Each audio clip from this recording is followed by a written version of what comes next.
Jamal Musiala, Declan Rice, Frenkie de Jong, Cody Gakpo, Jurrien Timber. Ja. Die stonden allemaal als 11-jarigen hier in Maasbree te voetballen.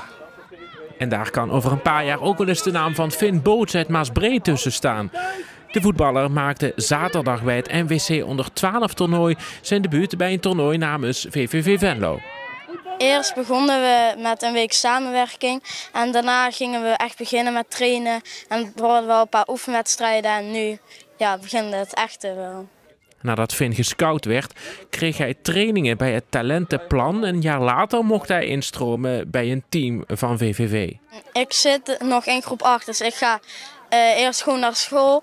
En dan ben ik nog misschien een uurtje, een half uurtje thuis. En daarna rij ik met een paar jongens ook naar training. En dan ga ik dan 2 uur trainen en dan kom ik terug en dan ga ik avondeten en dan dat is een beetje mijn dag dan. Dus je hele leven staat in het teken van het voetballen? Ja. Wat is jouw droom? Om profvoetballer te worden. Ja, oké. Ook goed. Zijn voormalig coach Joe Wijnen ziet veel potentie in de speler. Heel gedreven, tweebenig, is heel leergierig. Dus heeft echt in een korte tijd veel stappen gemaakt. Dus dat is Finn Boots, ja, absoluut. Veel potentie? Ja, hartstikke leuke voetballer.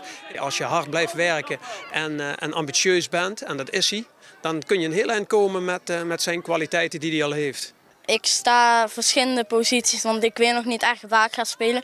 Maar laatst sta ik ergens achterin of een beetje in het midden. Als je ook een beetje geluk hebt in het leven en ook met blessures en zo gespaard blijft en zo ambitieus bent als hem en hard blijft werken, dan kun je een heel eind komen. Ja. Spelen, spelen, spelen. Spelen door. 2-3 pasjes extra vrijkomen, hebben we de bal. Hoe langer we de bal hebben, hoe minder zwaar het voor onszelf wordt. Komen we op hun helft, houden we ze daar.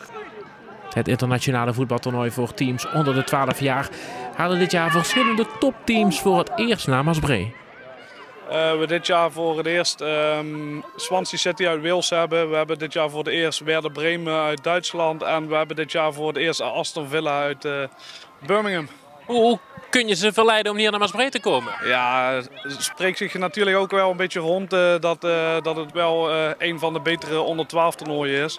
Accommodatie is top. De randvoorwaarden zijn goed.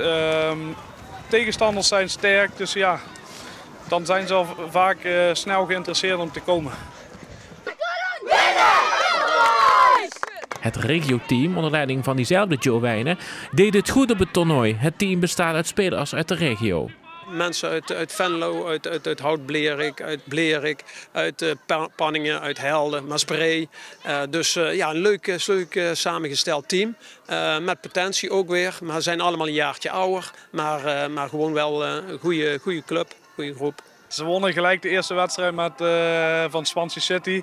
Helaas net niet van Feyenoord gewonnen, maar ik vermoed dat ze dit weekend nog wel ergens een verrassing gaan veroorzaken. Dat gebeurde ook. Het team pakte zaterdag 6 punten uit 3 duels. Het werd 7e met een overwinning na penalties op Ajax. Een knappe prestatie. Voor Finn eindigde het toernooi op plek 11 na strafschoppen in de eindklassering. Hij droomt van een carrière in het betaald voetbal met als voorbeelden Vitinha en Virgil van Dijk.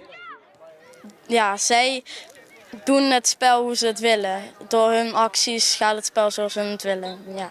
En dat probeer je ook? Ja. In een spannende finale werd het uiteindelijk 0-0 na 2 keer 15 minuten. In een verlenging was het KRC Genk dat maar liefst 3 maal scoorde tegen Borussia Mönchengladbach en deze editie won. Er mocht dit doelpunt van VVV er ook zijn.